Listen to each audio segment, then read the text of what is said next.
think the investigations are going to begin. Kind of low oil pressure for my comfort. I can't tell if the gauges are just crappy, because that happens on these trucks, because that one's pretty high too on the battery, but there's never any issues with it starting.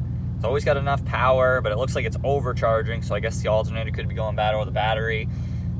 As for the oil pressure though, I mean, when I start it up, even though it's low, there is no noise in the engine. Like, it is silent. There's no lifters ticking, there's no nothing. Like, it's dead silent. So I don't know if the gauge is just bad. I don't know. Could be just a reader, because, I mean, look at it. It's fluctuating anyways. It's just kind of going up and down right now.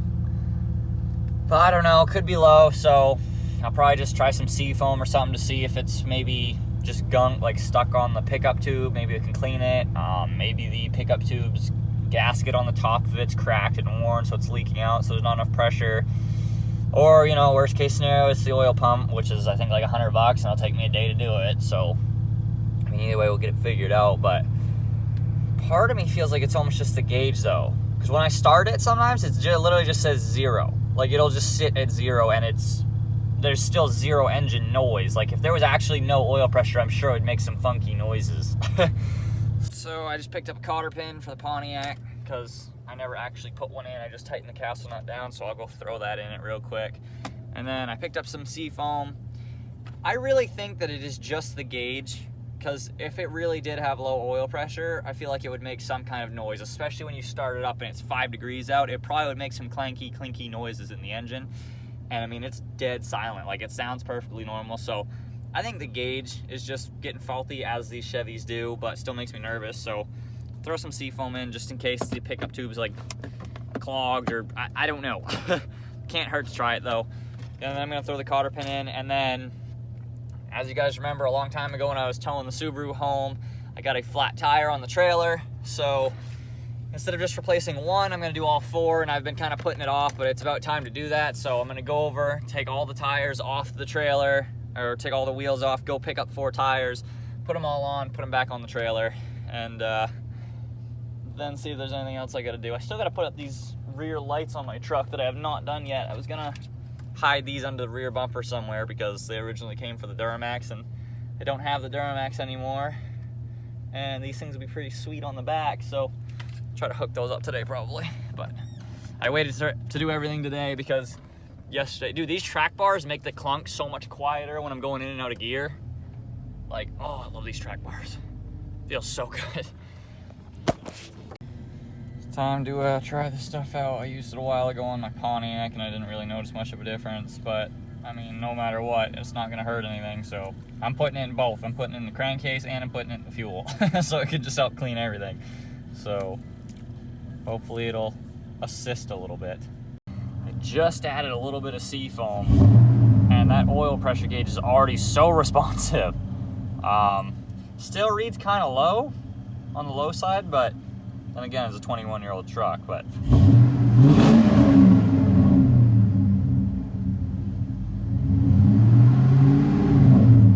way more responsive, dude. It didn't even wiggle before, so I think it is just like residue stuck on the friggin' I keep forgetting what it's called every time I say it. It's the pickup tube in the oil pan. I think that's just covered with some crap, or the actual like sending unit that says the oil pressure is covered in crap. Hell yeah. So every time I get here, I always think things are gonna go a lot differently than they do. The dolly kind of has to be moved to take those wheels off, and all of this snow is really, really hard and frozen still, so it's supposed to be 50 degrees in like a day or two, maybe a few days, but I'm gonna wait until we get hotter weather so it's not all just ice and I have to like fight it just to get to the wheels and tires. So I'll wait a day or two. I'll just go mess with the truck a little more. Go try to get those rear lights on. Got these bad Larrys all wired up. I haven't cleaned up the wiring yet, but they're officially wired in. Now I just gotta actually connect them to the rear bumper so they don't just hang around like that. I guess there's the final product. They're kind of hidden up in there, but I just kind of briefly welded them a little bit, just kind of tacked, because that bumper is way too thick to try and drill holes through. But broad daylight and they're too bright to look in right now with my own eyes. So I'm liking it. Light bar should be here within the next hour, I think, in the mail for the front. So I went to go turn on all of my lights that I've installed because I wanted to see them all at once, you know? So I go to turn on the strobe lights. Nothing happens. So I have been under the hood for the past like 15, 20 minutes trying to clean all the connections, make sure everything is happy and healthy and got a strong connection, which they all do, and the lights will not turn on again. So this is the third set of those strobe lights that I just bought, and they already don't work again. That is over $300 down the drain for nothing. So, I don't know. I'm pretty pissed off. I would just buy another brand, but like I said, I already have the pre-cut holes in my taillights and in the headlights, so they have to be the exact same size. And now I'm too damn disappointed anyways to even try to order another set, because now I've gone through 3 of these. So yeah, my strobe lights don't work. Again, I've had them for a day. And that's the 3rd set, so I don't know, I guess I'll keep messing with them, see if I can get them to work. I don't really know what's wrong or why, but I'm gonna keep messing with them, try to get them to work. And probably end up buying another set of strobe lights, never ever this brand ever again though. So I'm completely done dealing with that brand. I wasted $300 on them, and I hate it. With a passion, I hate that brand now. So the ones that are in the truck are junk. Every time I've talked to people, they all go to AutoZone. I think that's right. Yeah, AutoZone. And they always get strobe lights there. Everybody likes them. They're bright as hell. They're brighter than the ones I did have in the truck, and they never have issues with them. So I bought 2 kits, and I spent $80 for both of the kits, which was cheaper than the 1 kit. And I mean, that's one for the rear, and then I'm gonna just do these on the front grille. So, well, there's kind of a reflection anyways.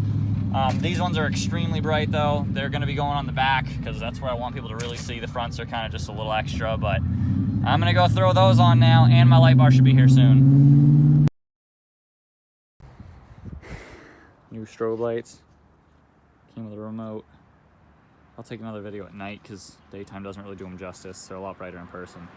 But I'll take a night video. I'm gonna install a light bar that just showed up and some lights on the rear.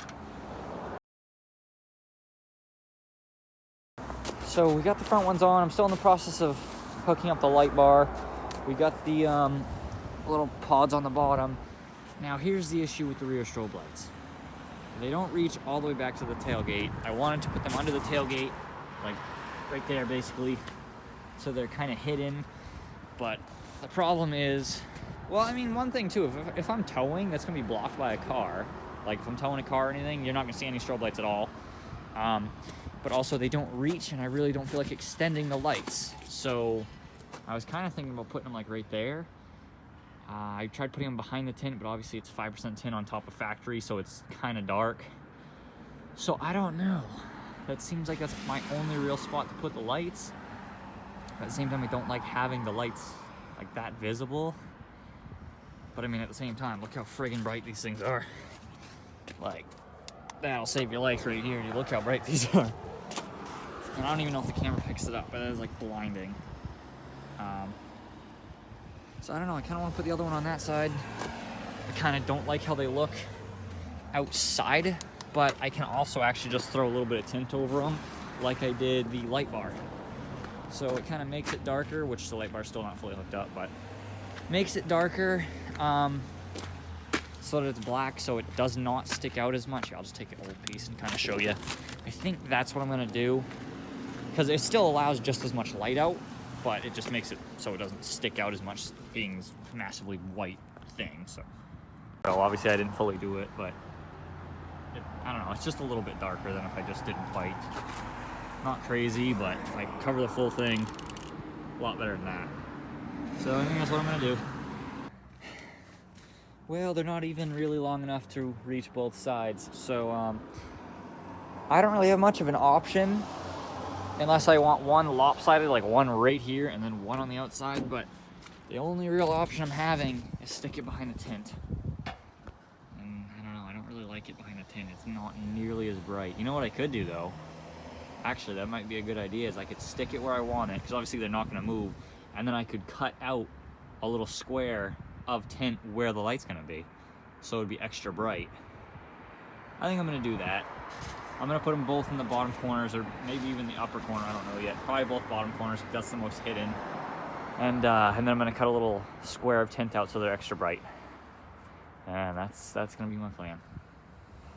So this is turning out actually a lot better than I thought. So I cut the tint right around the light. So if I can pull it out here for a second. So it's a perfect slide-in slot for it, and it's still tinted on the outside. So it literally just sits right in here. And here's the other thing too. You don't gotta see it. It's just friggin' hidden back there. And you take it out, and you can barely see it because of all of the tint. So I thought they were gonna be like white on the back window. They're still tinted.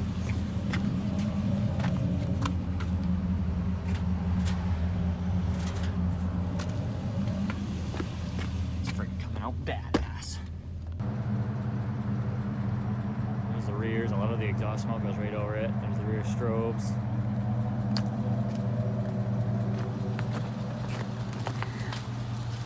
We got the cab lights on top, headlights, got the light bar, all the strobes down there.